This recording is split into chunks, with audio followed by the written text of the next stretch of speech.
Hello, everyone. Welcome back to the Harley Carnes podcast, Harley on the Headlines. I am mighty glad you're there. I really am.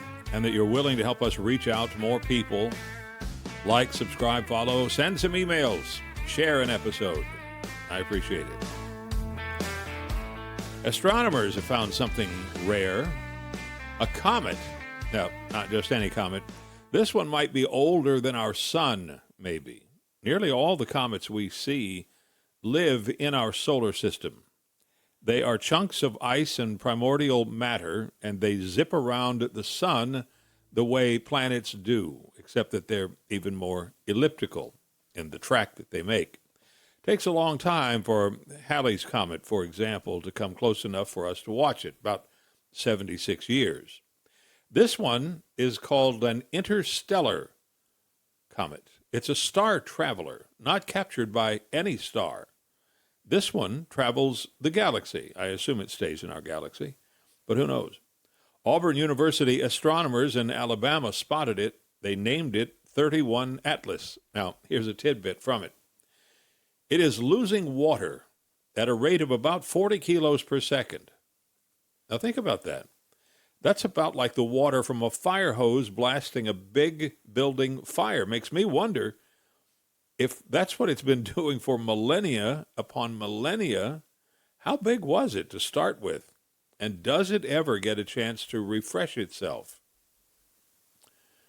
Can we trust Vladimir Putin? Does he mean it when he says, as long as NATO leaves Russia's borders and influence intact after Ukraine, there will be no more wars?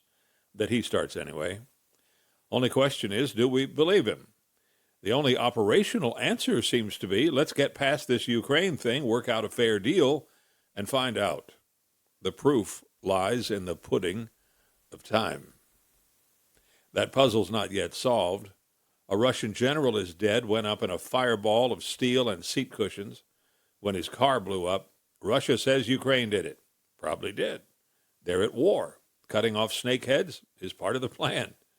Lieutenant General Fanil Savarov was a big deal. He was head of training Russia's military men and women. That makes 2 Russian generals dead to car bombs. And this one happened while U.S. envoy Steve Witkoff was in Moscow talking to President Putin about ending the war. Russia fired back, of course, killed 3 people, knocked out electricity for thousands of people. It's winter. A season that is brutal in Russia and Ukraine. President Trump has announced plans to build some new Navy ships, 2 new battleships, which he calls Trump-class ships, slated to be state-of-the-art. He calls them part of a new Golden Fleet, which sounds faintly Asian, doesn't it? In fact, he doesn't really have a choice. We don't as a country. China has been on such a shipbuilding frenzy for the last decade or so. They now have nearly 4 times as many Navy ships as we do, though we assure ourselves by saying, yeah, but ours are better.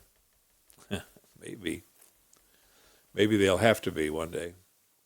Colorado's governor, who makes his distaste for President Trump clear, sent in a request for disaster aid following some big fires and flash flooding there, something over $30 million. Not that much in the disaster game. President Trump said no. Now, standing on the outside, it looks highly political and petty. If that's what it is, the administration, the president, you could do better than that. Oh, my God, New York City is so in for it. I mean, really. Zoran Mamdani, the communist, socialist, far lefty elected by the good people of the Big Apple, has picked Bernie Sanders and Letitia James to swear him in. That's going to happen on January 1st. Bernie Sanders also did the swearing-in honors of former Mayor Bill de Blasio in his second term, and look how that turned out. He's been called one of the worst mayors in New York's history, and he was a closet socialist, didn't wear it on his sleeve the way Mamdani does. 35 years since the first Home Alone movie that made a kid named Macaulay Culkin a one-trick pony star and a boatload of money. To celebrate it, Disney and Hulu have built a Home Alone set the home point of view from the sidewalk. That's about 35 feet long, 58 feet wide, and 22 feet long. It's a Guinness record, largest gingerbread house ever. That's a big gingerbread house, isn't it? Is it edible? Well, it was made with 7,350 pounds of flour, more than 6,600 eggs, 10 pounds of fondant for the icing, and glue to stick it all together. 20 gallons of glue. Edible glue. So I guess you could break off a piece and eat it. Might want to dunk it first in milk or maybe coffee. In fact, they say it is edible, digestible, and they've donated it to a children's hospital for the holidays. They'll need help eating that much gingerbread for sure. Guess that'll do it for today's Harley on the Headlines. I want to thank you for watching on YouTube, listening on Spotify and elsewhere. Please help us spread the word.